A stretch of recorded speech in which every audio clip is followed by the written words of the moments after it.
Hey, and welcome back to Emlyn in the Mix, Season 2, Episode 43. Wow, I cannot believe we've done 43 episodes this year, but we are getting to the end of the year, so it kind of makes sense. Got an awesome episode in store for you guys today. Lots of cool products to talk about, surprisingly, because in the last week it seems to have gone a little bit radio silence in terms of new releases and that sort of thing, but I'm still managing to find lots of cool hardware and software, music technology to talk to you guys about today. If this is your first time to the podcast, yes, it's a podcast, but yes, we're also on YouTube as well. Welcome. What is it about? Music technology, music software, music gear, studio recording, all of that sort of stuff. If you're into that or you want to learn more about that, then you've come to the right place. My name is Emlyn, and that's why it's called Emlyn in the Mix. And thanks to all of my regular listeners. I know you enjoy this podcast. You keep coming back for more. If you want to support the podcast, there's a link in the description below. Shout me a coffee. I would really appreciate it. 1, 2, 3, 4, 5,000 coffees, whatever you want to do. I'm going to love it, I know.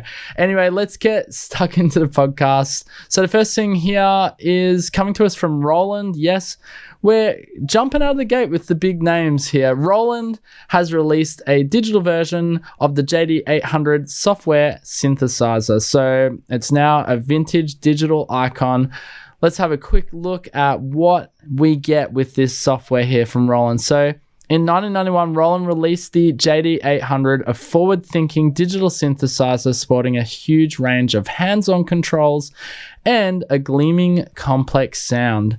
The instrument would soon find its way onto classic albums and numerous film and television scores, and it remains highly sought after to this day. So thanks to our advanced modeling engine that incorporates the original waveform data, you can now have this unique sound and experience of this vintage digital icon in a modern software instrument. So if you love that sound, if you've always wanted one of these synthesizers and perhaps couldn't afford it, especially of late, these sort of older synthesizers, especially from the 70s and 80s, well, they're antiques now, really, and they're just going up and up in value. If you're holding on to something like this, it's just an appreciating asset at this point. Honestly, you have done yourself an investment, more or less, but also it's a musical investment too. And if you're using it, then well done. But now you don't have to worry about that. If you're living in this age that we live in 2021 and beyond, it's all digital from this point. Emulation is this is where we're at this point. So we're going to have a listen to it in a moment. The return of the hands-on synth. So by the early 90s, preset-driven digital synths with limited hands-on control dominated the landscape, and the JD 800 changed all of that in 1991, bringing the synthesizer world back to its roots with a massive control-laden panel and an unapologetic electronic sound palette.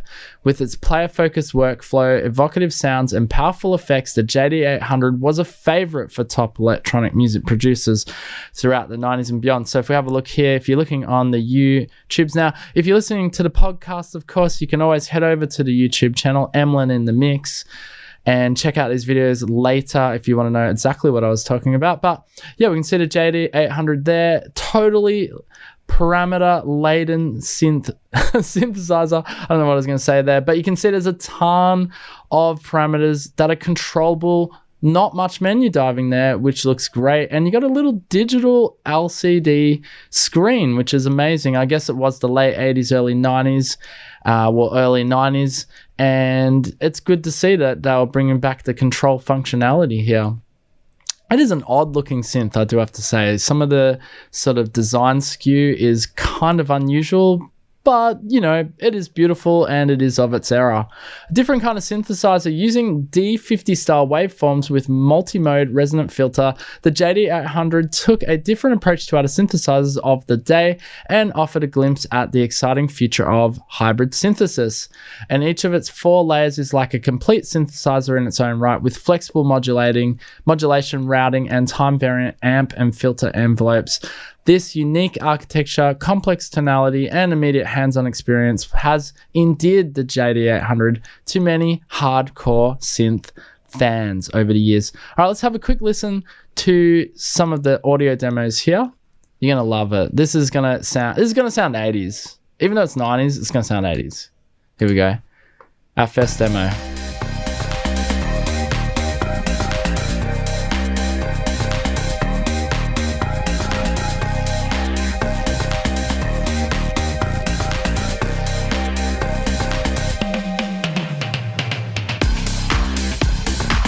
Oh yeah.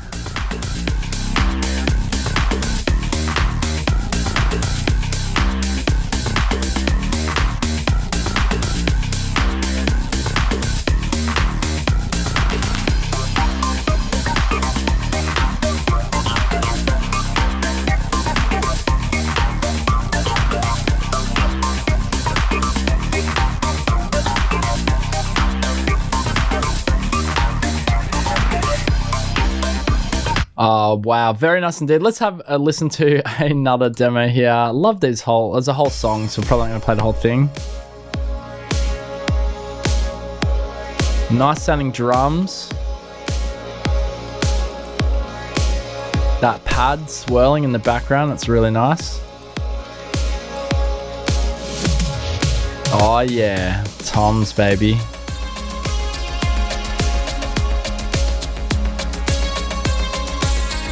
That's nice.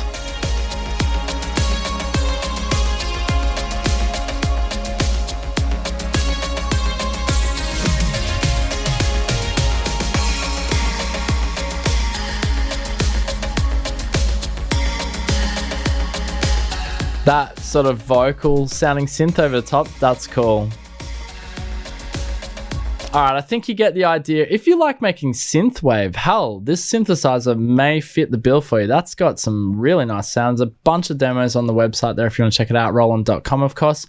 If you're just looking here on the video really quickly, I just wanted to show you, I saw this here. You've got the software version and the original hardware synthesizer, and they've got a comparison here, which you can sort of scroll this bar across. So we can look at the original hardware synthesizer. You can see the sort of plastic molding, and then we go to software form, and you can see they've made a larger screen because you had quite a small LCD screen. Screen goes larger, obviously, to make it easier to see on the computer screen, and looks like they've actually clarified some of those parameters, so much easier to look at. You can see the amp envelope graphic up the top there really easily, filter envelopes, so forth. And they look to have changed. There seems to be a missing, this sort of left functionality looks to have gone in the software version. Not quite sure what that is, but probably just for more efficiency in the software version. But anyway, there you go. Modulation wheel's also gone, actually. If we have a look there on the left, modulation. All right, I don't know. I could do this all day. It's not helping my podcast listeners. All right, let's move along to the next piece of news here. And this is a really exciting piece of news, especially because this is such a popular hardware synthesizer. This is, of course, the Microfreak from Arturia, and they've just had a firmware update 4.0, and it's actually quite exciting. It includes a bunch of new presets. Anyway, I'm going to play the video back. There's no dialogue, but I'm just going to speak over it and tell you exactly what's in this update. And if you're watching on the tubes, you'll see. So let's have a quick look here. So what's new in this firmware update? So you get Wave User Engine. So upload your own wavetables, and you can use them in your Microfreak. And tweak wavetable position and bit depth controls. Load and manage wavetables in the MIDI control center. I've never seen that before. Sequencing user and chord voices. And now you can use unison and chord modes with the sequencer as well. So simply activate the sequencer and unison and chord to on, and fast encoders with 64 new presets. 64, that's heaps. Totally free. And now oscillator encoders can scroll much faster. That's a nice improvement. Plus you get 64 inspiring wavetable presets to enjoy for free. Just a nice, really nice little update there from Arturia, and I definitely thought it was worth mentioning and talking about. If you have one of those Microfreaks, if we have a look here in my background, I have no idea why I'm doing this, but if you're watching on the YouTube, see I've got the white edition, and I will be updating this baby today. Oh no, Nico's getting on our podcast here.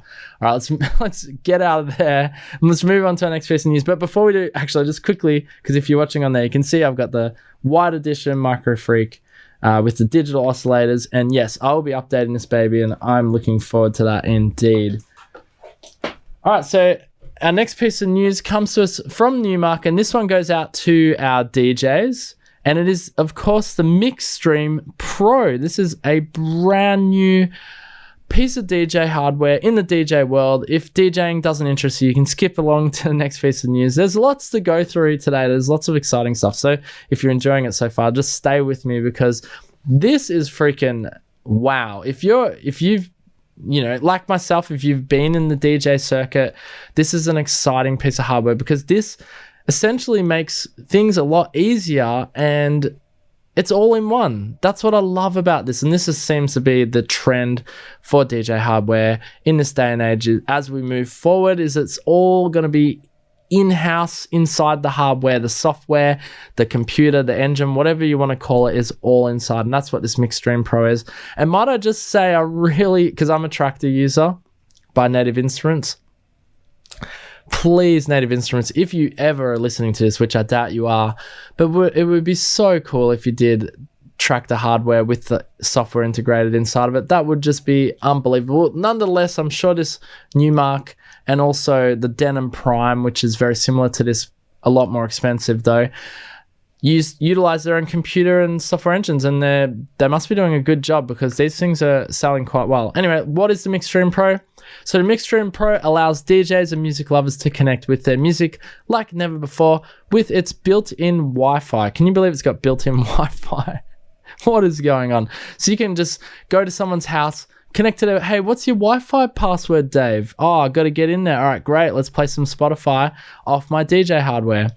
Onboard high quality speakers, and that's the other thing that blew my mind. This has got speakers on board, which didn't make sense at first. I was like, why would you want speakers on this hardware? They're pointing at the DJ, but I'm guessing this is for when you're practicing at home, or I wonder if they can be used as like foldback speakers, when you're playing at a very loud venue. I doubt they're loud enough for that, but I think the idea behind these speakers is more for practicing at home. That would make more sense.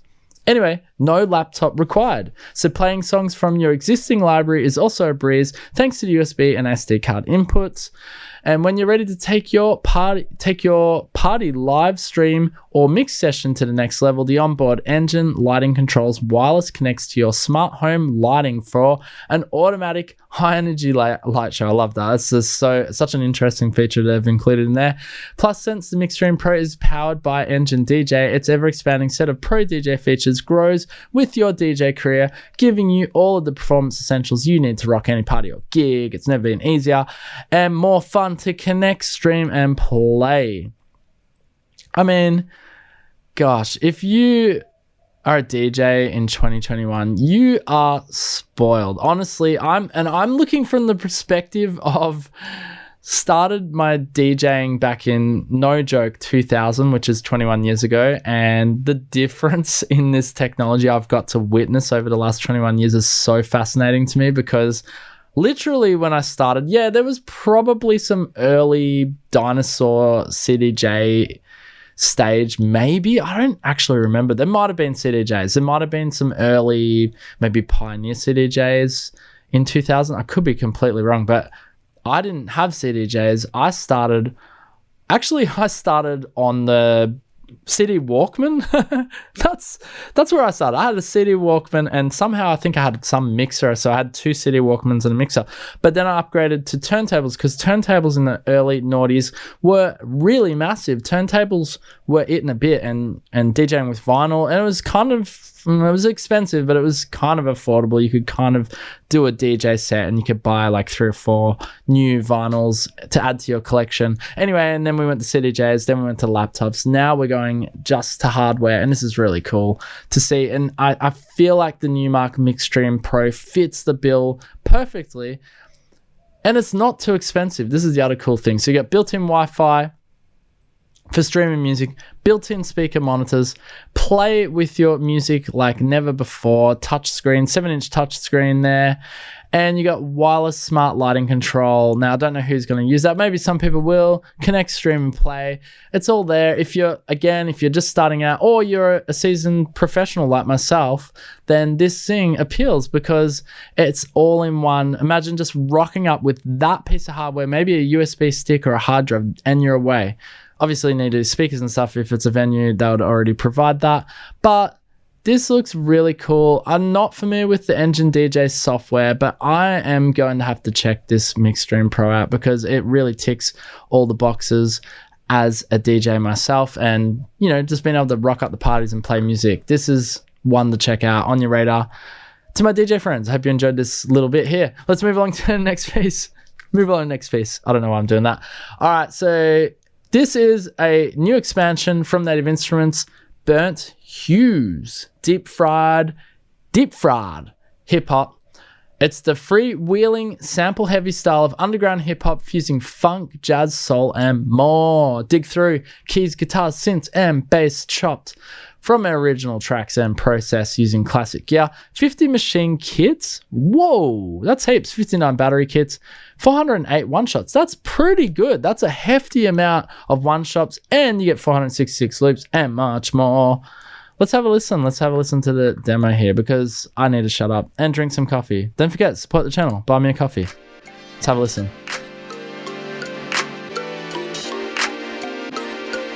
Oh, yeah, this sounds good.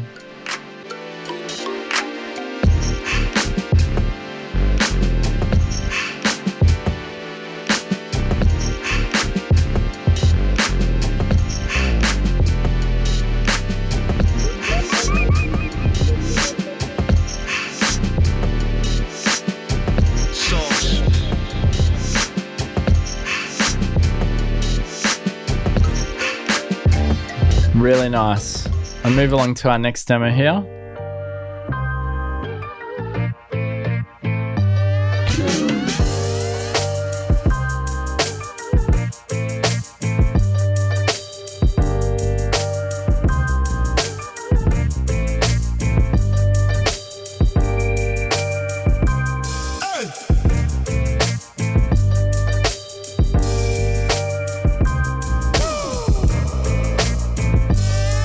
Nice. Alright, I think we get the idea. So vinyl stack and loose bumping tracks, Burnt Hues delivers the sample-heavy aesthetic that has defined the prolific cult sound of West Coast crate-digging hip-hop from the early noughties 2000s until today. Dig through crisp cuts of strings, horns, electric keys, live bass and guitar licks. I love live bass sounds, including chops from original cuts. Keep things loose with organic percussion or blend harder hitting kits with old school synths for a fusion fueled collage of funk, soul, and pop flavored, sampled and processed through original analog gear. That's Burnt Hues expansion, Native Instruments. Boom. Now I told you we're going to have some Black November deals, didn't I? What happened to, when is Black Friday and Cyber Monday? No, it's coming. It's coming. Of course it's coming, guys. I wouldn't do that to you. So I had to shout out to my friends at Softube. Love Softube. Love what they do. They have supported the channel in the past. And of late, they've turned their back on Emlyn. No, I'm just kidding. They haven't turned their back on me. Softube, big shout outs, big love. They have a November sale on the Weiss collection. Now, if you've ever had your eyes set on Weiss, if you don't know what Weiss is, they're an amazing, amazing set of... actually, they were digital hardware originally. I believe 90s. Don't quote me on any of this because it's probably completely wrong. Anyway, they've been digitized or emulated into digital form by Softube, and they've done an immaculate job. Their Weiss, especially the Weiss Limited, that got incredible rave reviews on its sound and transparency. And you can really... I've got the Weiss Limiter actually. You can really push... It's the most nicest sounding limiter I've ever heard. It's got so much transparency and can really make your track really loud whilst keeping all of the dynamics almost. I don't know how they did it, but it sounds amazing, and I'm sure that is the gift of what the hardware had. It was the hardware was able to really push the limits. And there's a bunch of, they have a EQ1, which is part of that Weiss collection, and a DS1, MK1, that sort of thing. But check it out, Weiss collection is on sale at the moment. Now, it might sound expensive, but again, if you've been looking at the whole collection is only $585, which is actually impressive only because that was $1,000. But if that's a little bit too expensive for you right now, then the individual plugins are on sale as well. Anyway, head over to Softube. Just want to give a shout out. No kickback to me whatsoever, but definitely worth a mention because Softube makes some of the best. They're up there, in my opinion. This is my opinion totally. All of this is my opinion, of course, on Emlyn Mix, but Universal Audio and Softube would be up in sort of similar tier. Universal Audio being making some of the best sounding plugins on the planet and still to this date, in my opinion. All right, let's move along. And what do you know? Who's coming back here? IK Multimedia, of course. 25th anniversary group buy. Loophole. Can you believe there's a loophole on this? Actually, it's a grace period. So they've extended it. Yes, they're going to keep extending it probably. I don't know. But this could be it now. I've been mentioning this group buy for at least 2 months. Check it out. There's a grace period up to 7 days at the moment. And they're very pleased to announce this, of course. But why not celebrate with IK Multimedia? They're a fantastic company. They've been around for 25 years, just as long as Native Instruments, whose birthday we talked about and celebrated on last week's podcast. Check it out. The group buy is still there. You can buy one product and you're going to get 25 for free. It is honestly a no-brainer if you've been eyeing off IK Multimedia software. This is the one to check out. All right, now this is the one we wanted to talk about last week, but we had some problems with the computer. I didn't get to talk about it. And this is the Cryptic plugin that Slate Digital were sprucing up for at least a couple of weeks or 2 weeks beforehand. And what is it? It's Murda Melodies, part of the Slate Digital All Access Pass. You know what? I'm just going to stop talking. Let Murda Beats do some talking now so I can drink my coffee. All right, Murda Beats. You blend all the effects with Murda Melodies. It's kind of like cracking the cheat code. Like, that's how you can really get creative with what you're trying to do. Murder on the beat, so it's not nice. I wanted to make something that was super easy to use, and it just had everything in it to completely change a melody.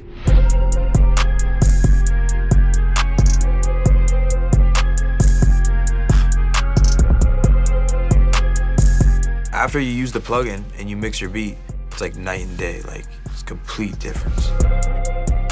I feel like the presets are amazing. You could just do like 1 or 2 clicks and you can find like the most amazing way to warp a melody. There's just endless inspiration in the plugin. Once you guys get it, I want you guys to tag me on Instagram, Twitter, Xbox, whatever you can tag me on. Show me what you're making with it. I would love to see everything. What's up, everybody? It's Murda Beats here. Go get my plugin in the Slate Digital All Access Pass. Now, if you don't know who Murda Beats is, essentially he's the producer for some of the biggest rap artists on the planet. Travis Scott, Drake, just to name a couple there.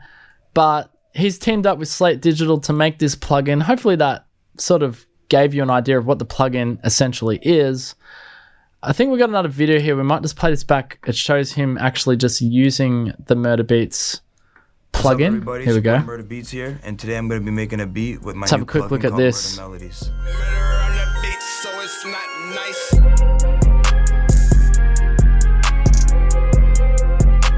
You can pretty much use it on anything, but I would like to use it for like a melody or something. So let me just like... So we got a melody here.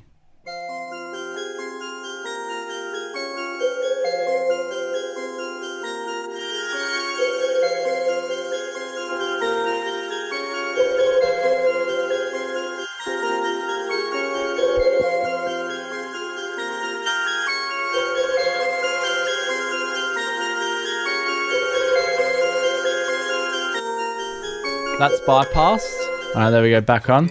So you kind of get the idea of what this plugin is actually doing. It has a bunch of sort of already preset effects on like macro controls. It's got like freeze. Actually, if we go down, it's basically 8 plugins in one here. If we have a look, the heart of the Murda Melodies is in its 8 effects knobs, covering modulation, reverb, sync delays, reverses, and more. And each knob interacts with the rest, leading into some truly mind-bending sonic landscapes. Now, Slate Digital says this is not just for hip-hop producers or hip-hop artists. You can actually use this on any style of music. EDM, for example, you could use that freeze reverb if you don't have that already, and some reverse delays for your build-ups and that sort of thing. You've also got pro presets by Murda, being that he is probably one of the most sought after producers on the planet right now, believe it or not. You got a pitch shifter, look, it's all there. If you're interested in that, if you're already part of the All Access Pass, of course, you get it as a free upgrade. But what an interesting plugin. I know Slate were really hyping it, but it actually does look very good. So definitely worth checking out Murda Melodies from Slate Digital. Now, this next piece of news, wow. This comes to us from musictech.com. And I just thought these next few pieces of news actually come from Music Tech, and the last one there we're going to look at is a very interesting one indeed. But this one here is the Rhodes MK8 has now been dropped, or the price has at least been revealed for pre-orders, which are going to go in effect for Q1 2022. And the long-awaited launch of the Rhodes Music Group MK8 keyboard has finally arrived, offering newsletter subscribers VIP access to the brand's website. And subscribers can now customize, they can do it now and pre-order their new lavish MK8. But keep in mind, this is only an instrument for serious Rhodes fans. So only 500 units of this extravagant keyboard will be available in the next year. And the brand says that true perfection takes time. Therefore, the first shipment of preamp only MK8 models will take place in Q1 2022, like I said, and the MK8 with optional effects will ship in Q2 2022. The brand reassures that we will keep in the loop of every stage throughout your piano's assembly, so you can do certain customizations and that sort of thing, and they'll be able to keep you in the loop. Now, of course, the real kicker on this is, of course, the price, because look, it is, after all, it is a Rhodes. And check out some of these prices. It is in UK pounds. I'll try and translate it to USD for you. But the Rhodes successor, the 2007 MK7 keyboard starts. This is an old keyboard now. Starts at an eye-watering price of £6,795. Now, USD, I don't have a converter here, but that is probably upwards of $9,000 to $10,000. Now, this is before you've applied any optional customizations, such as a £400 smoke transparent hood, $800 or $700 US, the walnut shell, the stand, and the 750 effects section. That'll be £9,115 plus VAT, total of $10,938, VAT being the tax in the United Kingdom. And check out this picture here of the juiced MK8. Look at that. That's a fully customized, fitted one. So you can add effect sections. I just thought this was interesting. This is more for my wealthier listeners, if they even exist. They may exist. May have a few millionaires listening to this podcast. I mean, why not? Why not? I cover the full spectrum from free software up to your multi-$1,000 synthesizers. And, you know, this is one not to be reckoned with. This is a Rhodes, after all. This is the legendary Rhodes on countless hits. You name it, ABBA, Queen, they all use this instrument. This instrument is still being used today by new artists alike. What a fantastic thing indeed. Definitely worth checking out. I'm going to do this live on the podcast here. I'm very interested in the US. I want to give you a real US dollar figure here. So if I go back here, let's go British pound, and we're going to convert it to US dollar. Let's have a look at what is 10,988. Was that the amount? Something like that. What is it in USD? Whoa, that is insane. So it's 14,825 US dollars. Now, me being an Aussie, and for my Aussie listeners, what is it in Australian dollars? Yep, 20 G's. There you go. 20 G's. You could buy a car, or you could have a Rhodes. That's right. All right. Now, I'm sorry if I made you cry about that price. Let's move on to our next piece of gear, because this one is really interesting. What a segue. Lenco's new turntable lets you digitize your vinyl collection onto a USB stick. I thought this was cool. My uncle, for example, he's in his 70s, or he just turned 70. He's got a bunch of vinyl, and you know what I realized? Actually, I'm going on a tangent here, but I'm going to do it because this is my podcast and this is what it's all about. It's about rambling, isn't it? I must admit, in 2021, or in this day and age, I've become so lazy with music. I remember I used to collect music, and I used to actually digitize. I had vinyl as well and cassette tapes. So I used to digitize that, and I used to put it onto MP3 players, even the early, the Apple, what was it called? The iPod. I can't believe I couldn't remember the iPod. And I used to collect music and I used to put playlists, blah, blah, blah. But I must admit, in the day and age of Apple Music and Spotify and all of these music players, I've just sort of left it to creators. And that, I feel, in a way, has made me a lazy music consumer. And that's a really bad thing. I don't think that's a good thing. I think if you're especially if you're a musician, you should be able to collect and create your own music and playlists, and really, that is you. Like, that is what you're interested in. And there's a better connection, I feel, with the music you love if you're creating it yourself, curating, which means collecting and putting it into playlists and so forth for yourself, rather than relying on Spotify and, artists that maybe you don't care about to make you playlists. I think this idea of the getting back to the Lenco turntable here that lets you digitize your vinyl, I love this idea, because it's like, especially if you have a vinyl collection, of course, being able to digitize it, put it on USB or put it on your hard drive, it's like and then you can take a bit more care for your music. I just love this idea. I think it's really good. And this has shifted my own idea on what I'm going to do with my own music. I'm going to just start doing it and looking after it myself. And I don't know how to put it into my iPhone, because that's the problem with cars these days. There's no CD players, especially no vinyl players. I don't know how that will work. They'd be skipping on every freaking kilometer that you do. But I don't know. I don't know how to do it on iPhone. Maybe I'm an old man. I've missed the boat on learning. No, I'm just kidding. Anyway, I totally digress there, of course. But I think the idea of collecting music and looking after it yourself is such a lovely idea, and this Lenco turntable is going to be able to help you do that by digitizing it. And the latest from Lenco, which celebrated its 75th anniversary this year, a belt-driven 3345 RPM speed turntable with an auto-stop system and built-in speakers. LS55 comes with an adjustable counterweight and boasts a stylish wooden design with a built-in dust cover to prevent unwanted dust and debris from affecting the vinyl listening experience. I don't know why I did that. I just saw a really random picture on this website. Thank you, musictech.com, by the way. Let's thank our friends at musictech.com. These last pieces of news here basically came from them. All right, this is the last one for today. Hopefully it loads. There we go. Mixland rubber band compressor. This looks really interesting. I hope to get my hands on this one. Music Tech rated at 9 out of 10, Choice Award and Value Award. Whoa, we'll see how much this thing costs, won't we? And the review overview rating is 9 out of 10. I just said that, of course. The verdict, though, is what I want to say. Unique approach to compression, snappy, responsive, and impacting effect. Concept is intuitive and accessible. Stunning result on vocals. Fantastic value. The negative side is it's a bit gimmicky. Visualization doesn't convey any numeric information. And Mixland may be a fresh face in the plugin world, but the brains behind the brand are anything but newbies. It's headed by the Grammy Award-winning mixer and engineer Jesse Ray Ernster, who has credits on Dojo Cat, Kanye West, and Burna Boy Records. And Eddie LeCoullier, probably saying that wrong, of Canadian plugin developer Clive Audio. The duo promises to deliver off-the-wall ideas wrapped in well-coded and beautifully designed packages, and this is ably demonstrated in an inaugural plugin release.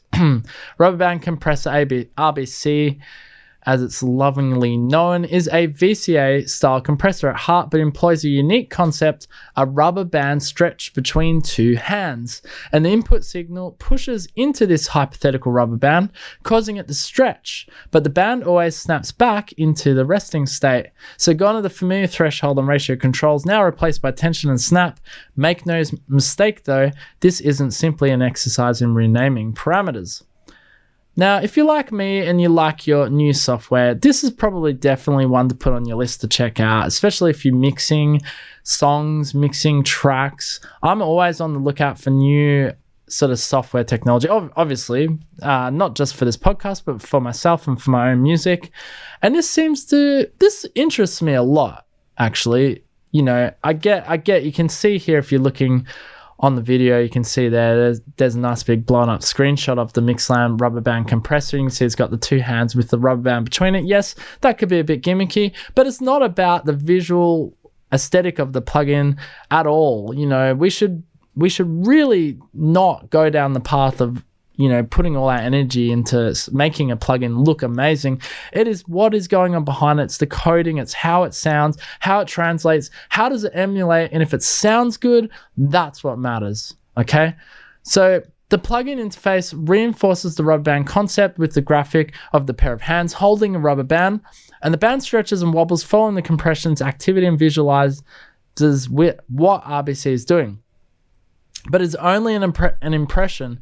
There is no precise or numerical readout available, and the band's movement is often too fast to be able to glean much detail from it. Plus, the sight of a pair of disembodied cartoon hands on the otherwise delightful, clean, and considered interface won't be to everyone's taste. That is true.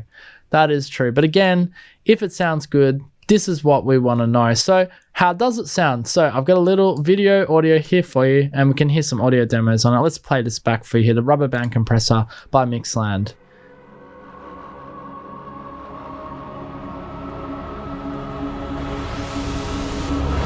The Rubber Band Compressor.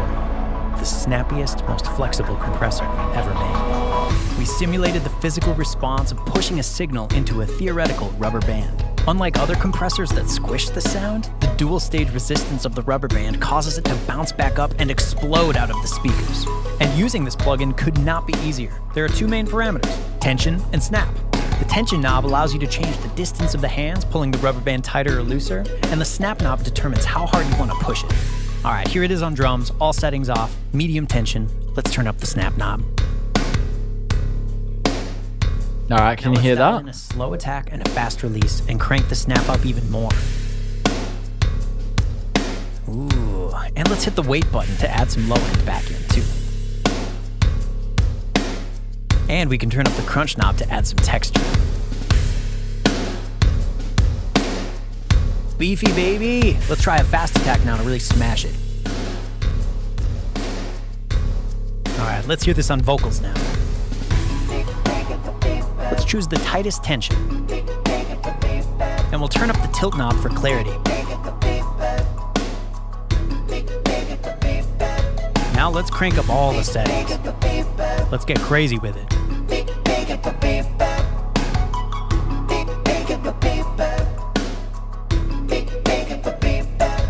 That sounds good. Oh, listen to how it latches onto the consonants and makes the vocal punchier.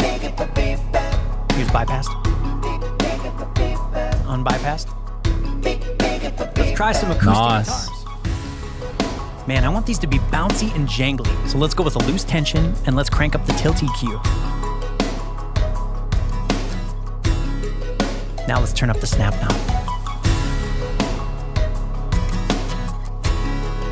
But I want the strums to feel more powerful. Let's increase the resistance of the rubber band by slowing down the release time.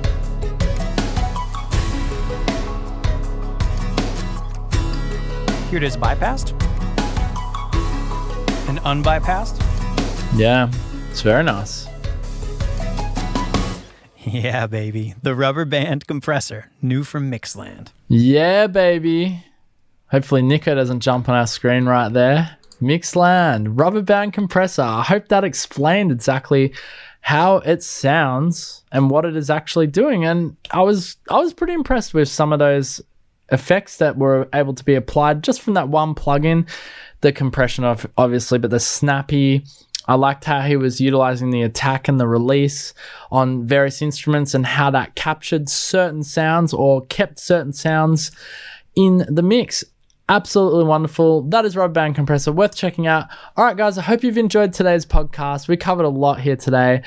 I love doing this podcast for you on a weekly basis. As I said at the start of this podcast, you can support it simply by buying me a coffee. There is a link in the description below. Absolutely appreciate any support you can give to keep this podcast going. We'll be back next week. Wow, as we push along episode 44. It sounds like the year's wrapping up, but there should be some specials and deals coming to us. More deals, of course, coming to us as we reach towards the end of the year, which is super exciting indeed. Thank you again so much for joining me. And until next time, you know what to do, guys. Peace out. Boom.